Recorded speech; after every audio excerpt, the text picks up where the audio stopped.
Hello world, how's it going again? I hope you guys are all doing great out there. So I decided to start a new little series about plant battles and plant wars and kind of how they interact with each other in aquariums. So let's go ahead and get started on this. Now I am going to try to bring you guys videos every day now that I'm kind of getting caught up on stuff. But today we're going to cover the red Metallic Crypt and its battle with the Hygrophila Compacta. So this green plant here, this is the Hygrophila Compacta. Hello everybody in the chats, and as always we'll have a little Q&A section at the end. And then this is red Crypt Metallic. Here's how the color usually looks.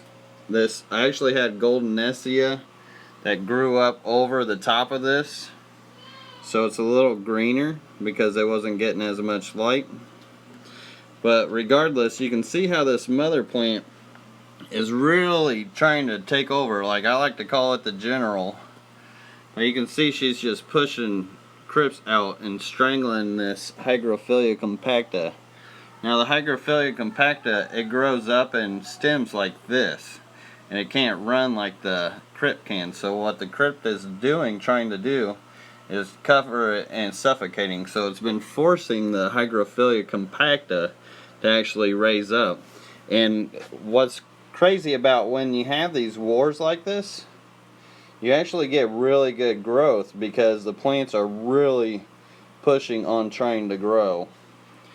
And you can see how it's already extending over here. Like, it's seeking out its targets right now. Here's some Monte Carlo. There's some Anubias that's trying to take over. And let's see, what else? Oh, I've got another crypt back here. It's a really slow growing crypt that stays low to the ground. It actually forced it to sprout as well, which I'm going to need to remove that because that will definitely get taken over.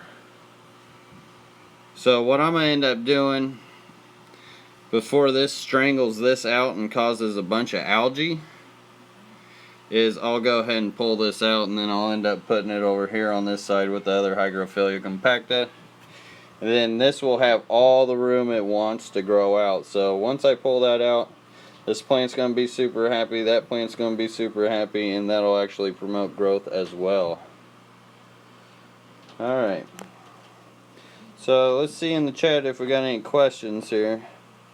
I do got a couple other plans. I've got some plant wars going on in some other tanks, like that one for instance, which will be interesting. We'll probably do that sometime here. And right now I'm working on that tank build as far as my editing videos. Root tabs are liquid ferts. I actually use the dry ferts, which are all down here. Potassium sulfate, potassium nitrate, mono potassium phosphate, and CSM plus B, which that's your micros is your CSM plus B, that's your copper, boron, magnesium, and then your potassiums are more of your macros, and I dose more of those. But what I do is I have some formulas here that I measure out into certain bottles and turn it into a liquid form. It's just cheaper to buy it dry form and then make your own kind of solution. When blackbeard turns red from Excel treat spotting, should I wait until it turns white or pick them off now? If it turns red, just leave it be. It's going to die away. So I wouldn't worry about picking it. It will actually be really hard to pick anyway. They'll change a lot of different colors. How is your snowball neo colony doing? I ordered 8 of yours and anxiously waiting their arrival. They're doing great right now. They're over in this tank. I was going to show somebody this the other day too, so if they're watching, maybe they'll see this now. You can see them all hanging out here on this piece of driftwood.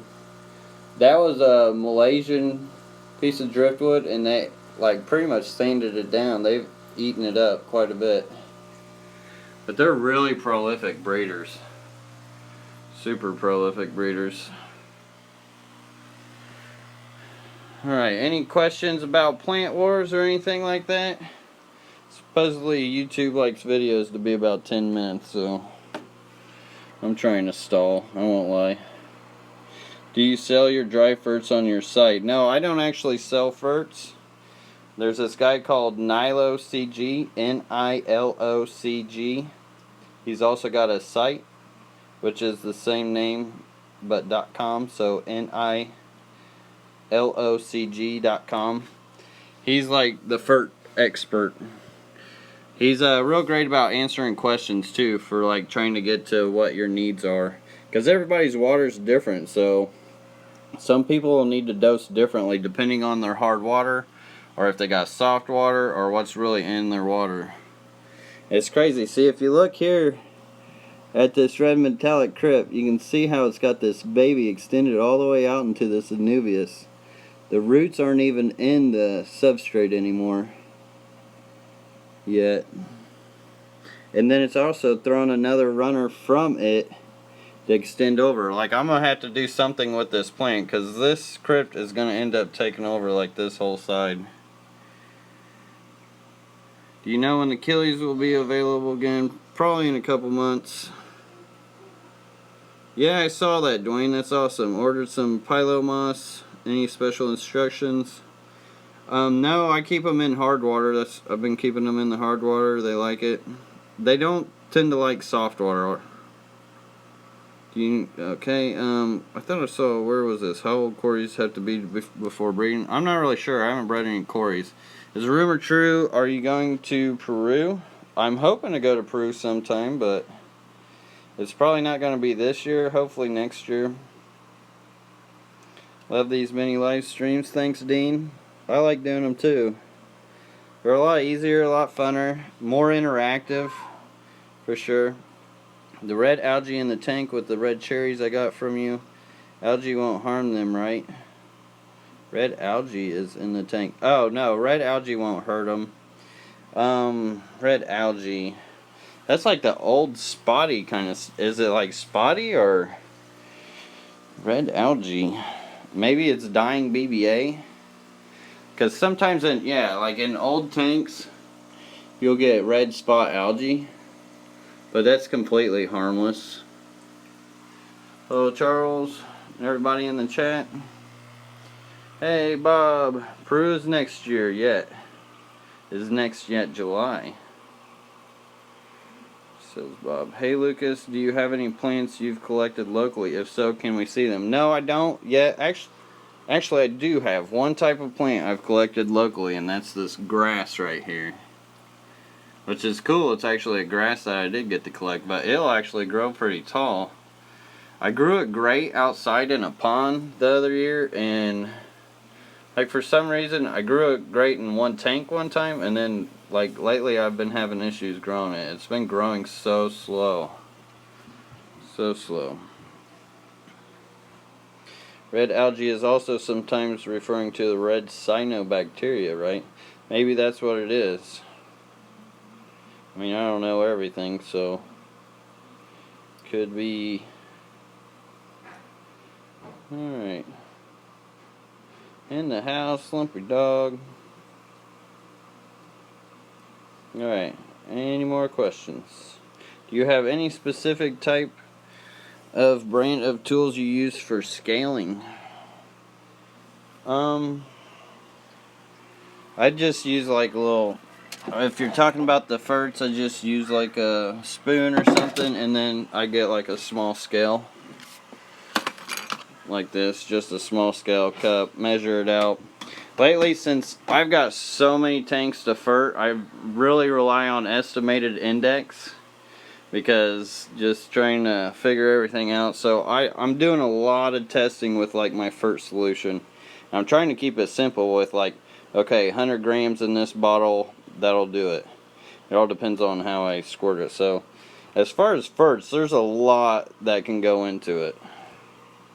But like I said, that NiloCG guy, he is great for answering questions for your needs. I've known him for a long, long time. Definitely not sponsored either.